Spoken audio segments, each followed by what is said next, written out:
this time we'll be playing with types in Rust. So we have already seen some basic types in primitive types in Rust, and this video is not going to be long. We're just going to be trying out some few things in Rust. So first of all, let's try to have this program with I and J. J has not been used anywhere in this. It has just the value 9, but it hasn't been used. We just printed I. So running this program, we have a warning here by Rust saying if this is intentional, prefix it with an underscore. They're generating this warning because we haven't used the variable, and there's already a warning created in that's been turned on for Rust for any unused variables. So to fix that, we put the underscore, we run the program. Perfect.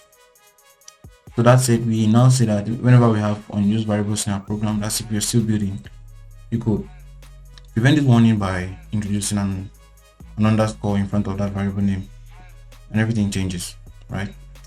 Going further, we should avoid using this a lot because we don't want to have variables that have not been used and we are unable to detect. But if you want to detect, you can just search with an underscore, whatever regular expression you can put after.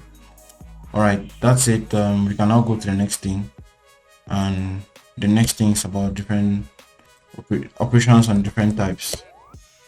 So we try to do an addition between I and J, and this addition operation cannot work, and that's because excuse me for a bit, that's because the type of J is I32 while that of I is I16. So when running this, Rust gives us two good warnings: cannot add I32 to I16, expected I16 found I32. So let's on this one alone.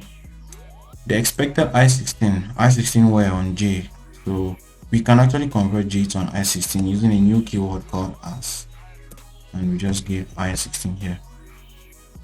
So what now it does is it converts the I32 value that we have for J to an I16, and running this program will not give us the error we saw. But this is dangerous in situations where there is a value that is above the range for I32. Remember, I32 means we have a specific range for storing values. This range is higher than that for I16. So if we store a value, for example, 34,000 in I32, we cannot store the same 34,000 in I16. That's because the highest value that can be stored in I16 is 82,767. So let's revert to the original value I16 had, and let's create an unused variable here, and we'll use this for reference, right? We give this as I16. Okay, now if we try to perform this operation between I and J, we're going to get an error or some sort of unknown kind of value presented to us. This addition, 34,000 plus 8 should give 34,008, but we have negative 31,528. How does this come to happen, right? That's because I32 can store up to 767. If we expose this, we'll see that here 32,767. But when we convert it on I16, it has a range. Sorry, I16 can store this, yes, and we have given it the value 34,000. So when we convert it on I16, we cannot store this in I16 because it's above that range, right? So what happens now? This value 34,000 as an I16 gets overridden such that it's some sort of an overflow in Rust. So it resets back from the start. And what is the start of this? The start of all I16 numbers is negative 32,768. So if you open a calculator here, do some basic exercise on this, we'll see that if we take 34,000 minus 32,767, we'll get 1,233. And let's add 8 because we added 8 to 8, right? Let's add 8. We see that we have now 1,241. Then let's subtract 32,768.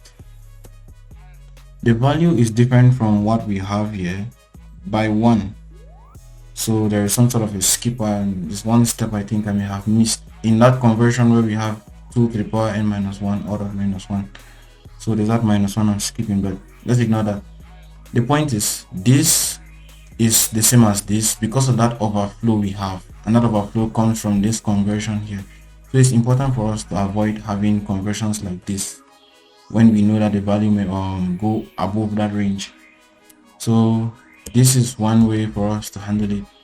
Another way for us to take care of this situation is maybe to convert this as I-32, maybe. And let's run this. Now we have 34,008 printed. That's safe, that's perfect. Now this happens because I is saved now as an I-32 because we have converted it to I-32. I'll advise us to always use this method. Convert from the type of a lower range to that of a higher range, because we want to be secure about the various types or the range of types we are storing in our variables. Now that's it, we can conclude this section and we can go on to the next. Sometimes you may want to have a value which doesn't change anywhere. Let's say we want j to change. We can say let new j should be equal to 34, and we can say j should be equal to j plus 8. So j should be now 34,008, and the summation of this should give 34,016. Perfect. But then I doesn't change because I is mutable, but that doesn't mean I is not a variable. I remains a variable forever straight. However, we may want to specify what is a constant in Rust. A value that doesn't change, read const a should be equal to 9.